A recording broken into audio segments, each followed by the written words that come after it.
Hello everybody, my name is Meisterbloo and welcome back to my Let's Play of Higurashi no Nakakoto ni Chapter 1 Onikakushi.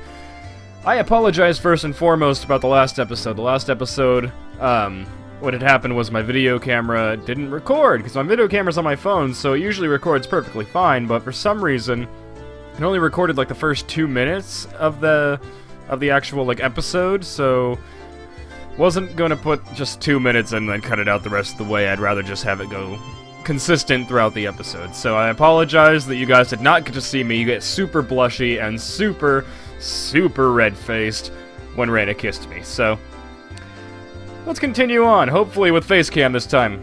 Looking at you, phone. I didn't feel ashamed at all. Reina was enough for the both of us. Reina was ashamed for the both of us. I grabbed onto Reina's hand and dashed after Mion and the others. We're gonna be late, let's hurry up. Yeah. I hadn't realized Rena's hand was so delicate. Oh. Maybe she needed a little bit more exercise and nutrition? That wasn't what I meant, not at all. My ears burned. I tried to keep calm. I repeated the phrase, "Keep it together, Keiichi Maibara," in my mind, but it didn't look like I would be able to anytime soon. I really didn't want Rena to see my face right then, so I pushed onwards, dragging her along without looking back even once.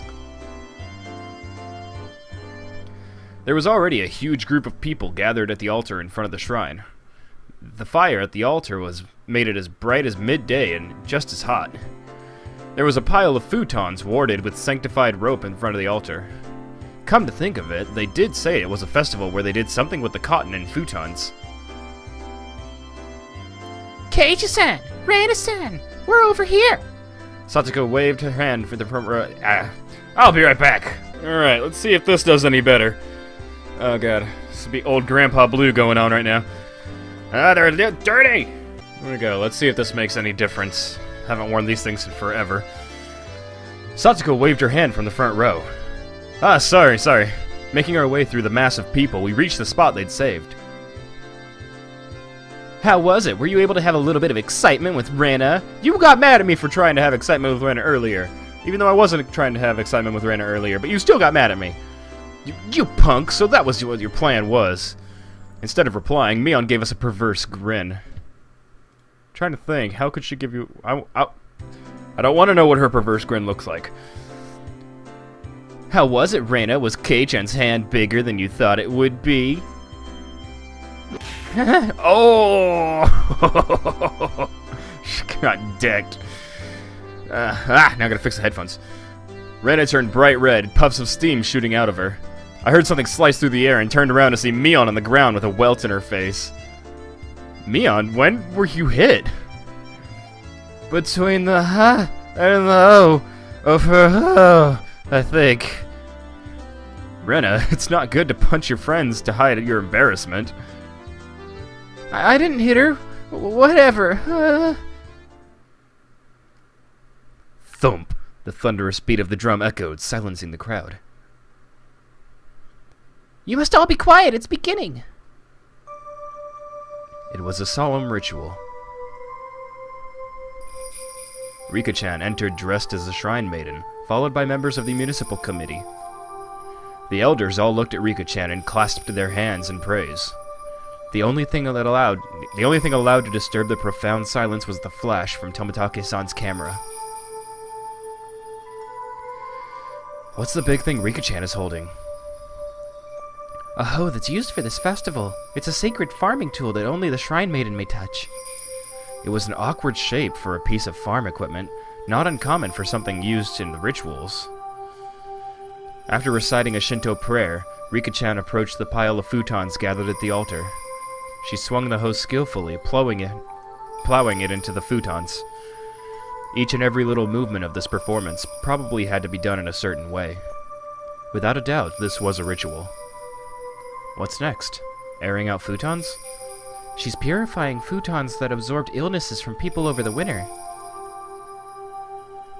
So when Kei-chan said airing out futons, he wasn't completely wrong. Rika-chan's face was already dripping with sweat. That hoe was probably really heavy. She staggered side to side with the momentum of each swing. Satoko looked on, silently lending her support. Worried? Rika practiced every day with Mochi Hammer. She will certainly prevail. Satoka's hands were sweaty, and whenever Rika-chan started to sway a little, she held her breath. Why wasn't Mion a candidate for the Shrine Maiden? It feels wrong having Rika-chan swing around something so heavy. I'd do it if they asked, you know. And well, it's not something just anyone can do. That's true. Shrine Maidens need to be pure after all. Mion drove her elbow into my side. With the thud of the big drum, Rika-chan gave a solemn bow and descended from the altar. That triggered a round of generous applause. After the Shinto priests had raised up the cleansed futons like a portable altar, all the spectators stood up. Following after the priests, we all marched on at a moderate pace. They descended the shrine's giant stairs in a line. What's happening now? Washing the futons in the river? Watanagashi means setting cotton adrift, you know. The procession continued right up to the bank of the stream. A fire was stoked high, and it was bright as day here, too. People started crowding around it and clamoring. Alright, get in line. Line up, Keiichi-kun. I wondered what was up. Maybe we'd get some holy wine. Red and white bean buns? Bean buns. Ooh, bean buns. It's not food. They said it was cotton. Ah, but of course. They didn't call it the Watanagashi for nothing. I finally understood. The municipal committee members pulled out the cotton from inside the futons and balled it up like mochi, handing it out to people. Oh, mochi is so good! I could really go for some mochi right now. Rena dove into the line and brought out some for me as well. We then proceeded to the bank of the stream. Since it's your first time, Keiichi-kun, just copy what I do. She held the cotton in her right hand, and waving her hand as if to purify it, she touched it to her forehead, chest, navel, and both thighs. You do this 3 times and silently give thanks to Oyashiro-sama. Oyashiro-sama? What's that? The name of the shrine's god? Yes, it's the guardian deity of Hina. Yeah, I still can't speak. It's the guardian deity. Deity, god of Hinamizawa. It brings about both miracles and curses, so you must be sure to show respect. That sounded like a pretty frightening god. But, well, when in Rome. I was officially a resident of Hinamizawa now, after all. Doing as Rena showed me, I touched the cotton over myself 3 times. Thank you, Oyashiro-sama. Thank you, Oyashiro-sama. Oyashiro-sama. This way, all the evil that possesses you is sucked out by the cotton. Then you let it gently drift away in the stream, and you're done. Together, Rena and I set our pieces of cotton afloat on the surface of the water. The flowers of cotton blooming in the Hinamizawa... God. Oh, fuck it, I'm gonna drink. I did not do proper exercises before recording today. I apologize for that. The flowers of cotton blooming in the water had sucked out all the evil festering in Hinamizawa and drifted off, disappearing into the distance. It was wonderful, like those floating lantern festivals I'd seen on TV. The best part, though, was feeling like this rite of passage had made me a true resident of Hinamizawa. End of chapter. Higurashi no Nakakoro ni. Any tips? Any tips? No tip? While staring off into the stream, I somehow got separated from Rena. I wasn't very lonely, though. I know this place now. This is where I live. My home. It's probably better if I just stay here instead of wandering around aimlessly. Someone would surely find me while I was enjoying the evening breeze. I heard a familiar voice. It was Tomitake-san's. I headed towards it. How did it go, Tomitake-san? Were you able to get some good shots? Yeah, fortunately. Tomitake-san was with a girl. Oh, ho, ho. I felt a little like I was intruding. Hey there! Is that her or him? I'm gonna say it's her. How was it, Keiichi-kun? Did you enjoy the festival? From the way she spoke, it seemed like she was a resident of Hinamizawa. Really now. I really should try harder to remember people's faces here. What was her name? Well, it was fun. My face must have given away how desperately I was trying to remember her name, but because she gave me because she gave a light-hearted chuckle. Good God, I'm horrible today. It's probably because it hasn't been so long. Fuck me right now. Good God, I can't speak at all. What the fuck? It's like my tongue isn't working today. Don't take that out of context. It's probably because it hasn't been long since you moved here. It's pretty hard to believe, seeing how friendly you've gotten with the other kids. If that's how it looked, it was probably all thanks to Rena and Mion. Perhaps you feel more like a resident of Hinamizawa after taking part in the festival today. I wonder about that. Oh, that's not like you. What? That makes no sense. I had tried to get used to Hinamizawa. But there was still plenty of things I didn't know. The faces of people I'd met, for example. Things that had happened in the past as well. Oh, you're feeling left out because of something like that? It's not so much feeling left out, it's just I'm not sure how to say it. That incident at the dam construction site. The fighting over it and other conflicts. The terrible incident they pretended they didn't even know about whenever I brought it up. I'm taking these back off. They are obviously not helping in the slightest. Plus, there was a glare because I have the window full open right now. Even though it was in the past, as someone living in Hinamizawa, it wasn't wrong to want to know about both the good and bad that had happened here. If it'll put you at ease, then I'll tell you everything I know. Tomitake-san's smile made me more relieved than I'd ever been. It was hard to think of what to ask when someone said, "Ask me anything," though.